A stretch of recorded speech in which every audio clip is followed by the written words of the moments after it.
so many respirators to choose from. How do you know which one is right for you and the job you're performing? Better yet, how do you know when a respirator should be used at all? Well, when the air you're breathing does not contain enough oxygen, or when it contains too much of any harmful substance, you are putting your respiratory system and yourself at risk. Fortunately, most lung and bodily damage can be prevented by using the right kind of air-purifying respirator. A respirator can filter out or absorb the contamination from the air, making it safe to breathe. It will also provide protection against inadvertent ingestion. And depending on the type of mask used, it may protect the eyes from both physical and chemical hazards. Will you always be aware of a hazardous situation? Well, most likely you won't, because some of the most dangerous respiratory hazards can't be detected by the five senses. Very often some of the worst hazards, the ones that can cause very serious illness, produce no immediate symptoms at all. How you feel, what you see, or what you smell is not always a good indication of whether or not a respirator is required. Therefore, you need to be aware of the conditions of your working environment and choose a respirator according to the respiratory hazards that may exist. Before choosing a respirator or any breathing apparatus, you should be aware of the more common types of respiratory hazards that might be encountered and which may require the use of a respirator. When working outdoors, oxygen deficiency is not a common problem. Typically, it occurs in confined areas such as buildings and storage spaces where air has been displaced by gases or oxygen has been consumed by rust, fire, or aerobic bacteria. If the oxygen level is too low to support life, the person will pass out in seconds and die within minutes. However, through proper and frequent air monitoring conducted by your employer, you will know whether the air is safe to breathe without the use of a self-contained breathing apparatus. Particulate contaminants can occur in the form of dust, fumes, or mist. Now, dusts are created during cutting or grinding operations, or when certain materials, such as grain or certain fabrics, are handled, and the dust can hang in the air for a long time. Fumes are formed when metals are heated. As the material begins to cool, extremely small particles become suspended in the air. And mists are tiny droplets of liquids that often occur around spraying operations. When any of these particulates are breathed into your lungs, they create a barrier that keeps oxygen from reaching your bloodstream. The blockage and the damage add up until your ability to breathe is permanently impaired or worse.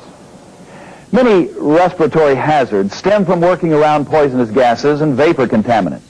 The air we breathe is made up of gases and vapors, so hazardous substances in this form just pass into your lungs as easily as oxygen does. And like air, they are usually invisible. Gases could escape from cylinders or be formed as byproducts of certain processes. Vapors are formed when a liquid evaporates. Many liquids release vapors at room temperature. But organic compounds, like the chemicals used in cleaning fluids and the solvents used in paints, can produce a considerable amount. Some gases and vapors are powerful irritants.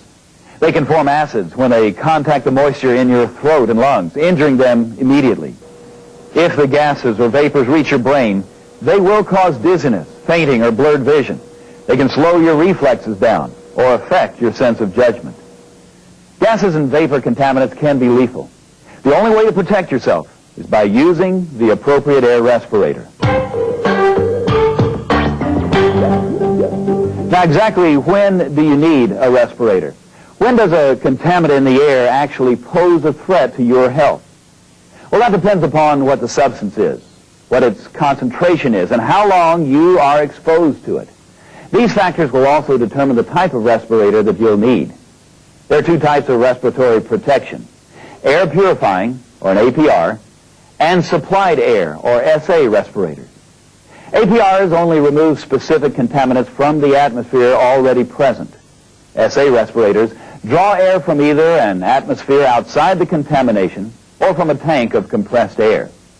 Basically, air purifying respirators rely on mechanical filters or absorbent materials to remove atmospheric contaminants such as particulates and vapor gases. Before any air purifying respirator is used, the identity of the contaminant and its concentration level should be known so that the proper filter cartridge can be used. It is very important to understand why different kinds of respirators are used in different situations. The amount of protection that you will need is based on the concentration of the hazard. For low concentrations, a disposable dust respirator may be adequate. It provides some protection against toxic dust and mist and even welding fumes. It consists simply of a cloth or a paper filter placed over the nose and mouth, held in place by an elastic strap fitted over the head. However, it is difficult to get a good fit or a seal with this device. The half-mask air purifying respirator is the type most frequently used. It works by passing the air around you through some kind of purifying elements. Filters for particulates or chemical cartridges for gases or vapors are used. It fits from above the nose to below the chin and utilizes either one or two cartridges for contaminant removal. This unit is used for protection against pesticides, dust, acid gases, organic vapors, and other materials for which there are appropriate cartridges. Remember, a filter or cartridge designed to protect you from any one type of hazard may not protect you at all from other ones. And the cartridges that are used on half-mask respirators and full-mask respirators are color-coded for a specific hazard. A full-face respirator tends to seal better on your face and gives additional protection compared to the other types of respirators.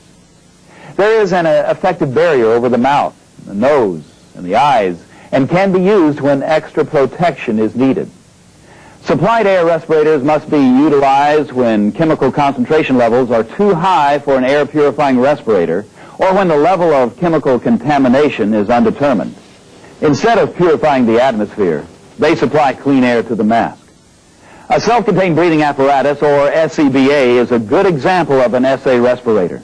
It provides the air from a tank that is part of the unit. What else determines respiration selection? In any atmosphere that could immediately kill you or damage your health, you must wear a breathing apparatus.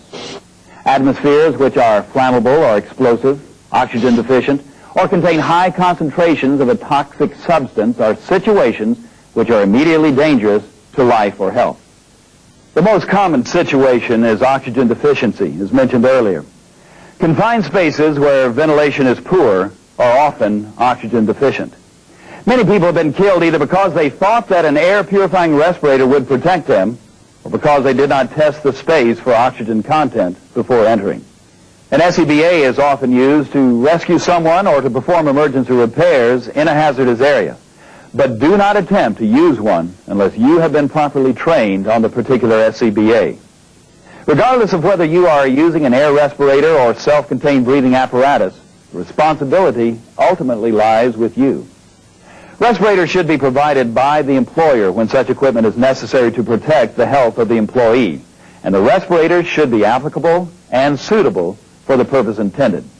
But it is up to you to actually use the provided respiratory protection in accordance with instructions and training received. These devices are provided for your protection and safety. Wear them whenever they are required and only in the situations they are designed to handle. The consequences of not using a respirator or SCBA when the situation calls for one could be life-threatening.